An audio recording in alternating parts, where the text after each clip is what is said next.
artificial intelligence is a double-edged sword. Critical thinking is exceedingly important. Critical thinking happens when you read. You read a book, you think over it, you mull over it. You are building a certain set of intellect. You're building certain kind of knowledge repository. What happens with AI, what it does to jobs over a period of time, what kind of jobs will actually emerge over a period of time. Why is it that India was not able to create its own chat GPT? We should have done it. We have the smartest engineers. They go to the US and create there. So I think we lack a certain level of risk-taking ability.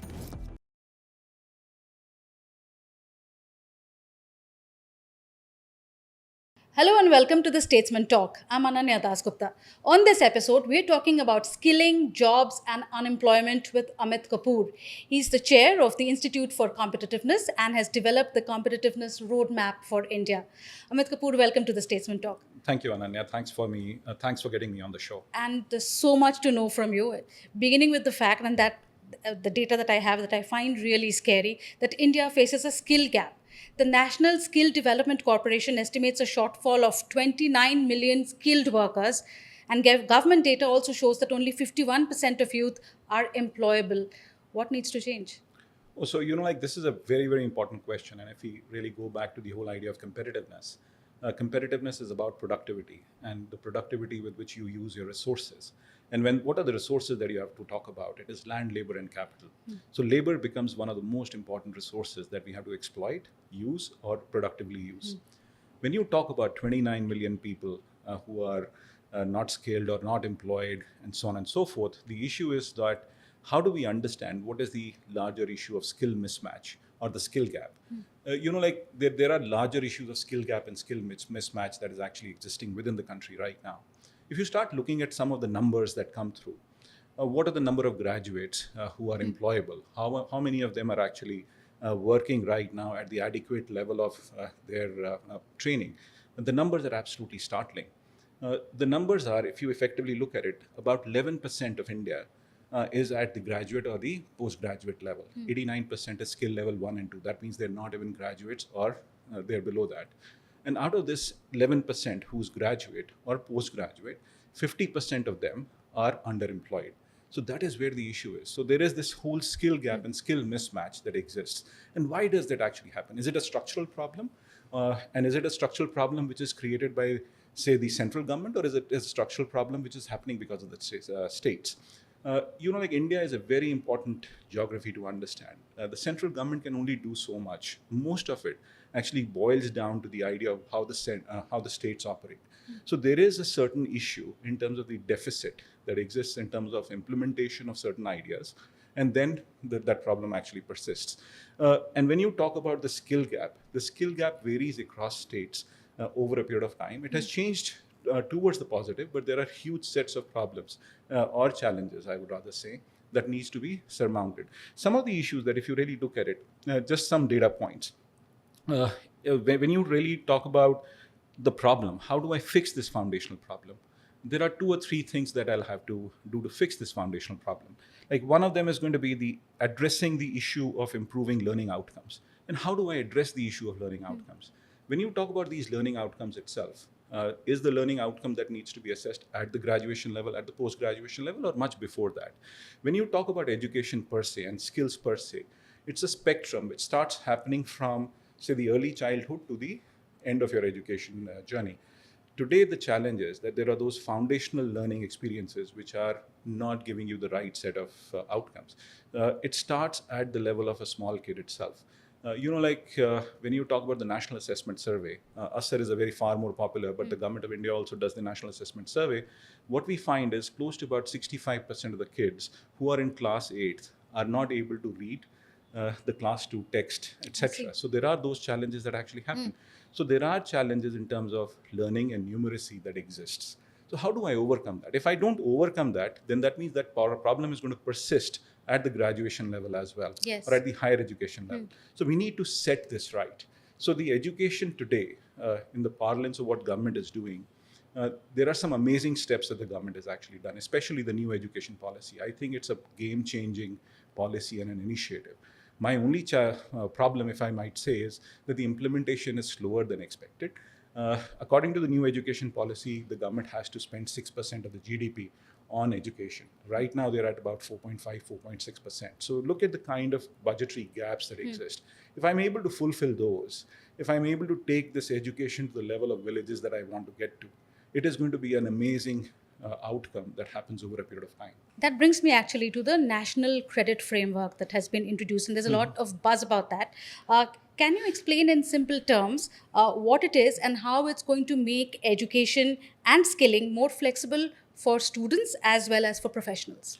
Well, I think national credit framework is a great initiative.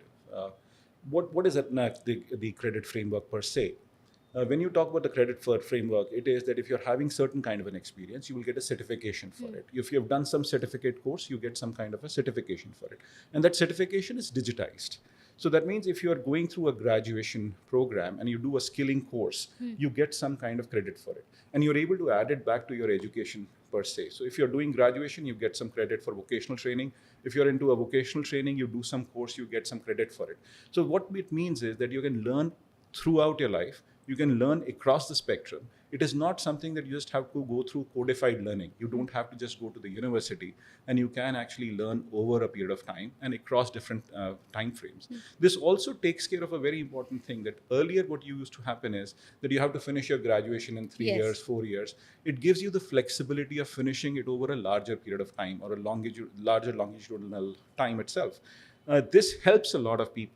Because if you really look at a young kid who's in class 12th and wants to actually go out and work and does some vocational training, then he says, okay, I'm going to work, I'm going to get some credits for it, and I might want to do some video editing course itself. He gets credit for it, and then he actually goes and does a media course. So he gets credit, and those credits are It builds up to that career path. Exactly. Yeah. It builds up to the career path, and it's a very, very positive thing. The question here is, again, as I said, the implementation thing. Whether the colleges or the universities or the ITIs are equipped to do these kind of programs. Right now, the challenge is of a different order. The challenge is in terms of the laxity of the number of teachers across the frame. So how do I get the number of teachers? How do I get the trained teachers into the system? If I'm able to get that, then yes, it does fulfill a lot of issues or takes care of a lot of issues. There are concerns. I mean, especially amongst parents, and I'm a parent of a school-going child myself, about sharing that data with the government. Can you explain what this means really for us as parents, sharing data of our child, linking it possibly to the child's Aadhaar card, and how this is actually helping in the child's academic learning and growth? No, the question is, like, when you say it is linked to an Aadhaar card, that means it's an electronic repository of whatever you've actually done. It stays there. Today, when you get your mark sheet, you're able to link it to your Aadhaar card. So that means there is a digital repository on which this information is available. So this information is available to you, or the governmental system will say that, yes, you're certified for doing this course. You don't have to go back and verify time and again that this program has been done or has not been done. When you send your child to a school, today schools will give you some kind of a device which is able to track your child. Is it not infringement of privacy? That is far bigger an infringement of privacy than what you can think of. If I have trust on one thing, I have this huge trust on the governmental system that the data is not going to get leaked. It is not going to get compromised, and it is not going to get used in a negative way. Corporations have a larger inclination to use the data in a negative way. When you actually give your information to WhatsApp, have you realized that you're actually getting tracked all the time? Whether they use it or not, they will always say that there is this 256-bit encryption. Maybe they are not using it, but there is always a likelihood that you can use it. Let's talk about what is happening on Facebook. When you use Facebook, they have far more information about you than anything under the sun. They can sell you products. That's about surveillance capitalism. Why do you trust the corporation than your government? What is the use for the government to misuse this data? They cannot, and they typically will not. It's a democratic setup. The moment a government misuses this data, I can tell you people will be on the streets and the governments will fall. It does not happen like this. And the data is protected. Have we heard anything in terms of, say, breach of Aadhaar? We have not seen any evidence of breach of Aadhaar at any given point in time in the last 15 years. There might have been those certain 1 or 2 breaches that might have actually happened, but it happens because of your own mistake. An individual is making a mistake and the breach happens. But otherwise, it's a very protected system. It cannot get misused by anybody for that matter. Let's talk about the other buzzword these days, which is artificial intelligence. What role does artificial intelligence play in reshaping the skilling scenario? So, artificial intelligence is a double-edged sword. Like, one is very clearly what artificial intelligence will do to learning. The other question is, what are the opportunities that arise out of it? So let me talk about the learning aspect first. When you talk about artificial intelligence and when you talk about internet is a very dangerous creation from my point of view. When I say dangerous, it gives you a lot of information, but it also makes you dumb in a way. When you talk about young kids, when there is a 10-year-old child who's looking at a phone and you start feeling, oh, my kid is very smart, he's able to use a computer, he's able to use a phone, probably a 5-year-old kid does it. You tom-tom in front of your friends, but without realizing that you're taking away the whole benefit of reading. So the problem with artificial intelligence is going to be that people will forget to read long format articles. They will not really learn a lot of things because this is about critical thinking. This is about knowledge. Because so we are becoming dependent on artificial intelligence. yes, you have to do away with that dependence. I would rather say, like, the government of India should say that people under the age of 13 should not be allowed to use the telephones. They should not be allowed. Australia has done it. Nothing wrong with it. We should also try to do that kind of a thing. Why do kids need this? Let kids go and play in the playgrounds. Let kids read storybooks. Enid Blyton is there. Secret 7 is there. We grew up reading it. Nancy Drew is there, or whatever. So whatever be the things that we were reading, you can continue to do that. In fact, I was possibly a 13-year-old, 14-year-old when I read Far from the Madding Crowd. And that was one of the most iconic novels that I possibly read, or Godfather for that matter. It shapes your identity, it shapes your thinking. And that is what needs to be done. So AI can actually make you dependent. You might not end up being such a critical thinker. It does help you with a lot of information. But now this leads us to a second point. And that second point is, in terms of like what happens with AI, what it does to jobs over a period of time, what kind of jobs will actually emerge over a period of time. So that means when you talk about AI, there are going to be those mundane jobs or whatever. When I say mundane, the coding jobs, they will possibly vanish over a period of time. And the call center jobs are already vanishing, as you know it. So there would be some low-skill jobs which will vanish over a period of time. But there could be those high-end skills if you have. Say if you have deep analytical skills, you will continue to work in that area. So information services will see a huge change. This is going to be the second shift that will happen in the information services thing. So when internet happened, information became from a push-based mechanism to a pull-based mechanism. Like push was that when Statesman was there in 1990, it was a newspaper that used to come to my house. Yes. Today, I actually pull that information from the internet. And artificial intelligence is going to do something very different. It'll feed me the information that I actually want. So the skill sets will change over a period of time. We'll have to reskill ourselves. So there are going to be those higher order skills that will have to be imparted to the people. And it'll be just a very important and an interesting exercise over a period of time. So AI could actually dismantle. If you talk about doctors, you will see that whole reshaping of doctors. Diagnostics are going to go somewhere else because AI will be able to diagnose very quickly. It's happened in a couple of cases, I believe. Absolutely. So because doctors will seek help from those things, but at the end of the day, the final diagnostic thing or capability will always be in the human hand. So the skills for doctors would actually improve. They would become greater surgeons, better surgeons. They'll have more in-depth information. They'll possibly go more into research and so on and so forth. So that's going to happen across the fields. So this is a thing which is going to accentuate our learning. This is going to be something which is going to create opportunities of a magnitude that we have not thought of. When internet came in 1990s, people thought that it is going to dismantle the whole capitalistic system. No, it did not.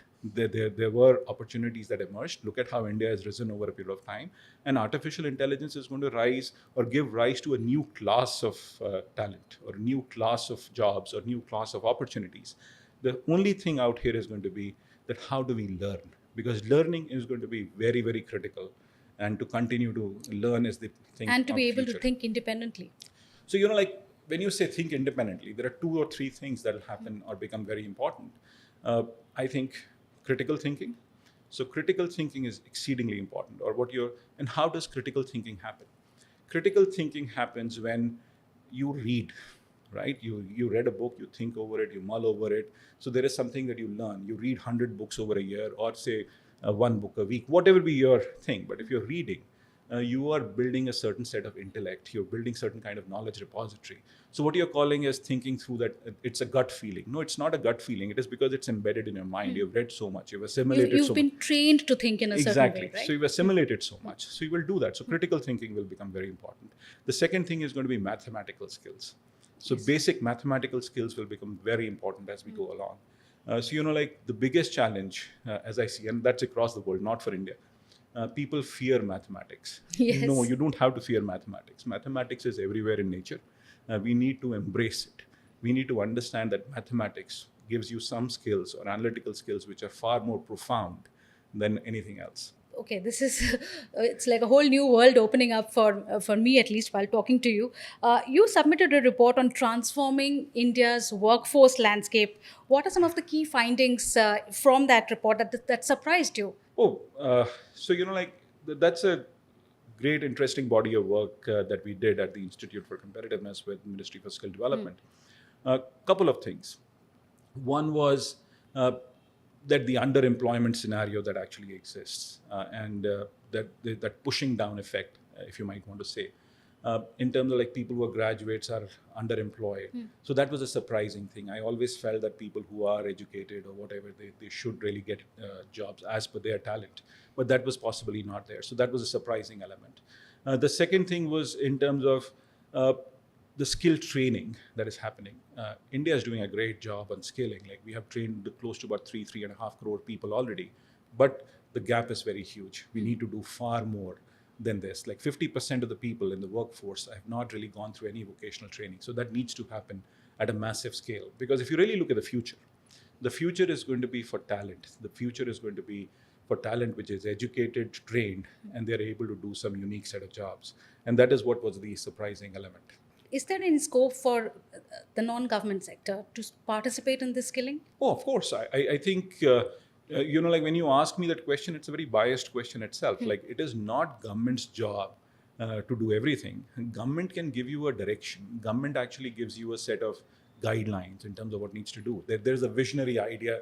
Let's do this. There is this new education policy. There is the skilling framework. Let's move ahead with it. And this is when the corporations will have to really stand up and say that we will contribute to this whole framework. Well, why not create your own skilling programs?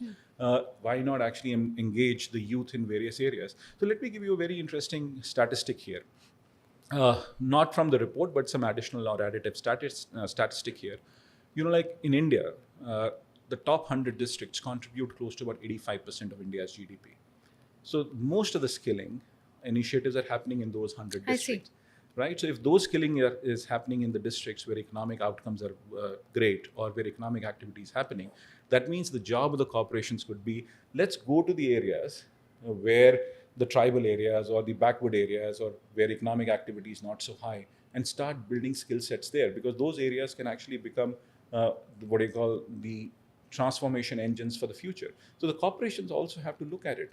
Government can only give certain kind of frameworks. They can do the basic set of things. So when you say primary education, yes, it's a government's job to really do something. When you talk about medical schools, yes, they can create those medical schools or give licenses or engineering institutions. But the outcomes is a framework that has to be taken care of by the institution themselves.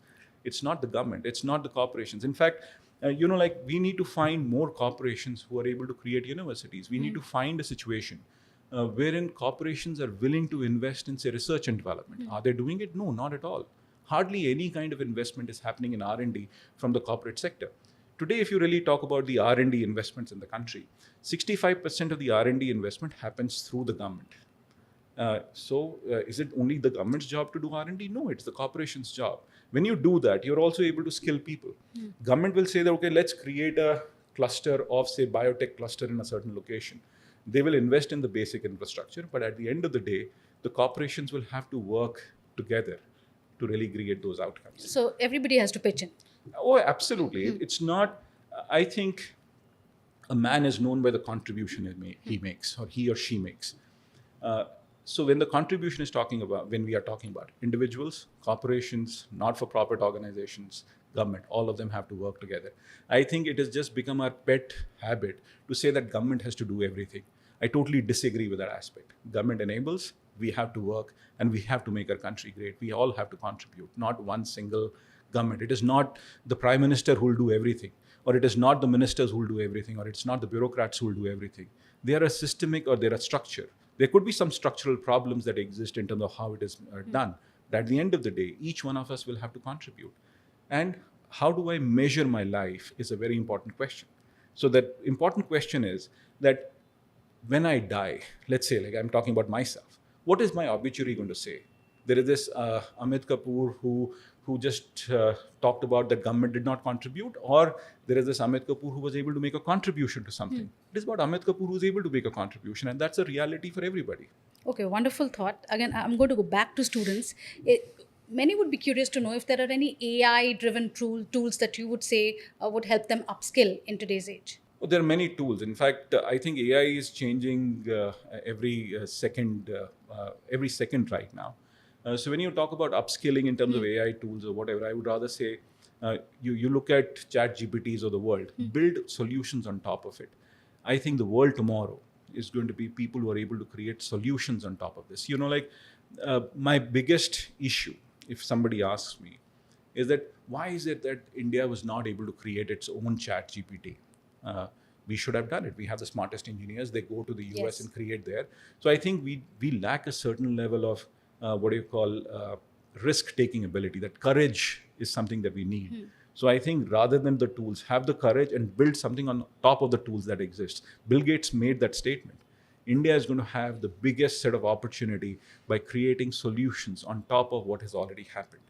I can create it for education. If I'm able to solve the foundational learning problem, if I'm able to teach kids language and numeracy skills using AI, that's going to be the biggest solution for this country. You will solve humanity in a way that nobody has solved it. Because if India is able to create the solution, Africa is going to adopt that solution because Africa is just behind you. So if you really look at the whole trajectory of growth of countries, it has been that US went, then grew, then it was European Union, China, India, and then it's going to get followed by Africa. So the global South is going to be solved by India, and there is an opportunity there. So create your own tools is what the question is for me. One last word. What is the one thing that young India needs to do now to prepare for this world? So,